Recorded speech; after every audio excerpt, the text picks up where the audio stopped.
രാഹുലും വീട്ടുകാരും സ്ത്രീധനം ചോദിച്ചിട്ടില്ല എന്നാണ് നേരത്തെ രാഹുലിന്റെ അമ്മ പറഞ്ഞത്. എന്നാൽ ഇപ്പോൾ മനസ്സിലാകുന്നത് സ്ത്രീധനം എന്ന വാക്ക് അവർ ഉപയോഗിച്ചിട്ടില്ല എന്നാണ്. പകരം എന്റെ മകന്റെ പൊസിഷനൊക്കെ അറിയാമല്ലോ, അതനുസരിച്ച് നിങ്ങൾ കാര്യമായി ചെയ്യുമല്ലോ എന്നാണ് രാഹുലിന്റെ അമ്മ സ്ത്രീധനം സംബന്ധിച്ച് പറഞ്ഞത് എന്നാണ് യുവതിയുടെ പിതാവിന്റെ വെളിപ്പെടുത്തൽ. ക്രൂരമായി മർദ്ദിച്ചില്ല എന്ന രാഹുലിന്റെ അമ്മയുടെ വാദം പച്ചക്കള്ളമാണെന്നും യുവതിയുടെ പിതാവ് പറയുന്നു.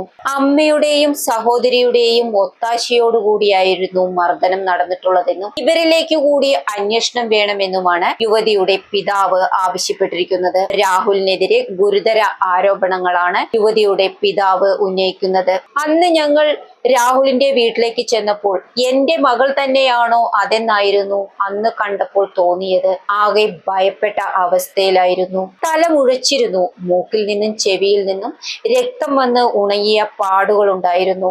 ഇതൊക്കെ താനെ സൃഷ്ടിച്ചതാണോ? അവൻ ക്രൂരമായി മർദ്ദിച്ചിട്ടുണ്ട്. മുഷ്ടി ചുരുട്ടി തലയിൽ ഇടിച്ചു. മോൾക്ക് ഇപ്പോഴും തല അനക്കാൻ വയ്യ. ഞങ്ങൾ ഇന്നും ആശുപത്രിയിലേക്ക് പോവാൻ നിൽക്കുകയാണ്. ഇതാണ് യുവതിയുടെ പിതാവ് പറയുന്നത്.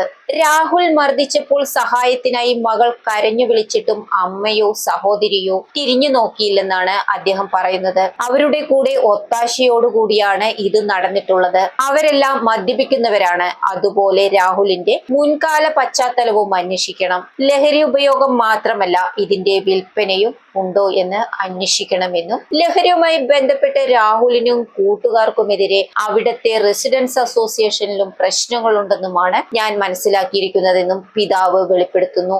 കേസ് അന്വേഷണം SP ഏറ്റെടുത്തത് സ്വാഗതം ചെയ്യുന്നുവെന്നും യുവതിയുടെ പിതാവ് പറഞ്ഞു. IG വിളിച്ച് കാര്യങ്ങളൊക്കെ അന്വേഷിച്ചിരുന്നു. അദ്ദേഹത്തോട് എല്ലാ കാര്യങ്ങളും പറഞ്ഞിട്ടുണ്ട്. മോളെ മർദ്ദിക്കുന്നതിന് മുൻപ് 1 മണിക്കൂറോളം അമ്മയും രാഹുലും സഹോദരിയുമായി മുറിയടച്ചിട്ട് സംസാരിച്ചിട്ടുണ്ട്. അത് ഗൂഢാലോചനയാണ്. അമ്മയുടെയും സഹോദരിയുടെയും പങ്ക് സംബന്ധിച്ചും അന്വേഷണം വേണമെന്നും യുവതിയുടെ പിതാവ് ആവശ്യപ്പെടുന്നു. കല്യാണം കഴിഞ്ഞ് മകളെ ജർമ്മനിയിലേക്ക് കൊണ്ടുപോകുമെന്നാണ് രാഹുൽ പറഞ്ഞിരുന്നത്.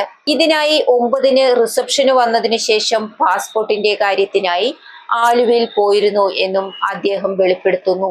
എന്നാൽ ഇപ്പോൾ കേൾക്കുന്ന വാർത്തകൾ ഇവൻ വലിയ തട്ടിപ്പുകാരനാണ് എന്നാണ്. ജർമ്മനിയിലേക്ക് കൊണ്ടുപോകാം എന്ന് പറഞ്ഞ് മറ്റു പെൺകുട്ടികളെയും പറ്റിച്ചിട്ടുണ്ടോ എന്നും അന്വേഷിക്കണമെന്നും ഇതേ രീതിയിൽ ആളുകളെ കടത്തുകയോ മറ്റോ ചെയ്യുന്ന സംഘത്തിന്റെ ഏജന്റ് ആണോ രാഹുൽ എന്നും അന്വേഷിക്കണമെന്നാണ് യുവതിയുടെ പിതാവ് ആവശ്യപ്പെടുന്നത്.